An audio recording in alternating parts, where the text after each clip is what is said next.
Audiobook Muhammad. Kisah hidup Nabi berdasarkan sumber klasik, karya Martin Lings, Abu Bakar Sirajaldin. Kita memasuki bab 9, 2 kehilangan. Halimah dan Haris yakin bahwa kedua anak mereka telah berkata benar. Karena itu, mereka sangat ketakutan. Haris sangat khawatir jika anak angkatnya terkena suatu guna-guna roh jahat atau terserang sihir. Ia pun mengajak istrinya untuk segera mengembalikan anak itu kepada ibunya sebelum ditimpa kejadian yang mengerikan. Maka Halimah membawanya kembali ke Mekah. Ia berniat tidak akan mengatakan apa alasan sebenarnya yang mengubah pikirannya. Namun, perubahan itu terjadi terlalu tiba-tiba dan Aminah tak bisa mereka bohongi. Akhirnya, ia menceritakan seluruh kejadiannya. Setelah mendengarnya, Aminah menenangkan Halimah agar tidak perlu takut dan berkata, "Peristiwa-peristiwa besar telah terjadi pada putraku." Kemudian Aminah bercerita bahwa ketika mengandungnya, ia sangat sadar ada secercah cahaya memancar di dalam tubuhnya. Halimah menjadi tenang, tetapi sejak itu Aminah memutuskan untuk mengasuh sendiri putranya. "Tinggalkan ia bersamaku," katanya, "dan pulanglah dengan tenang." Anak itu hidup bahagia di Mekah bersama ibunya selama 3 tahun. Ia mendapatkan perhatian lebih dari kakek, paman, bibi, dan sepupunya yang tinggal bersamanya.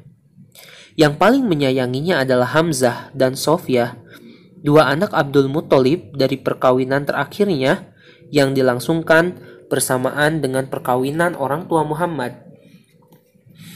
Hamzah seusia dengannya, sedangkan Sofia lebih muda darinya. Paman dan bibi dari garis ayahnya dan sepupu dari garis ibunya, dan terjalin suatu ikatan yang sangat erat di antara mereka bertiga. Ketika Muhammad berusia 6 tahun, Aminah mengajaknya mengunjungi seorang kerabatnya di Yasrib. Mereka turut dalam satu kafilah ke utara, mengendarai 2 ekor unta. Aminah menunggangi untanya dan anaknya menaiki unta yang lain bersama budak perempuannya yang setia, Barakah. Di kemudian hari, Muhammad menceritakan kegembiraannya saat belajar berenang di rumah saudaranya, keluarga Khazraj, yang bagaimana saudaranya itu mengajarinya bermain layang-layang. Namun tak lama kemudian saat perjalanan pulang, Aminah jatuh sakit. Mereka pun berhenti dan ditinggal oleh rombongan. Setelah sakit beberapa hari, Aminah meninggal dunia di Abwa, tidak jauh dari Yasrib, dan di sanalah ia dikuburkan.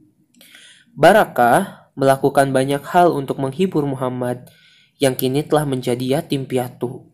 Ia membawanya kembali ke Mekah bersama satu kafilah yang lain. Sekarang Muhammad diasuh sepenuhnya oleh kakeknya, dan kecintaan Abdul Muthalib kepada Abdullah pun segera tercurahkan kepada anaknya. Abdul Muthalib sangat senang tinggal di dekat Ka'bah, seperti saat-saat ia mendapat perintah untuk menggali Zam-Zam. Karena itu, keluarganya selalu menghampar tikar untuknya di bawah naungan Ka'bah. Karena sangat menghormati ayah mereka, anak-anak Abdul Muthalib termasuk Hamzah tidak berani turut duduk di atas tikar Abdul Muthalib. Tetapi cucu kecilnya itu tak segan-segan duduk di atasnya. Jika para pamannya menyuruhnya pergi, Abdul Muthalib akan berkata, "Biarkan cucuku tinggal bersamaku. Demi Tuhan, masa depan yang gemilang ada di tangannya." Muhammad biasa duduk di samping Abdul Muthalib di atas tikar itu dan menunggangi punggungnya. Abdul Muthalib merasa senang dengan semua kelakuan cucunya itu. Hampir setiap hari mereka tampak berduaan, bergandengan tangan di Ka'bah, atau dimanapun mereka berada di kota Mekah. Abdul Muthalib sering membawa Muhammad datang ke majelis tempat berkumpulnya para kepala suku di kota itu. yang jumlahnya lebih dari 40 orang untuk mendiskusikan berbagai masalah. Bahkan laki-laki berusia 80 tahun itu tak malu-malu menanyakan pendapat bocah berumur 7 tahun itu tentang banyak hal.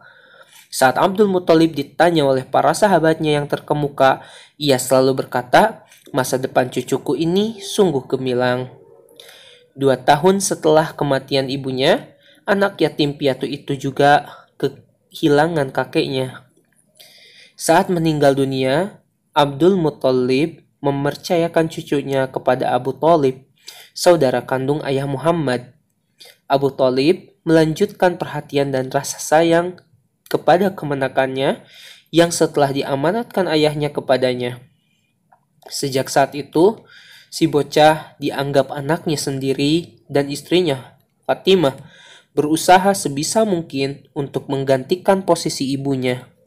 Di kemudian hari, Muhammad sering mengatakan tentang Fatimah bahwa ia membiarkan anak kandungnya sendiri lebih lapar ketimbang dirinya sang kemenakan.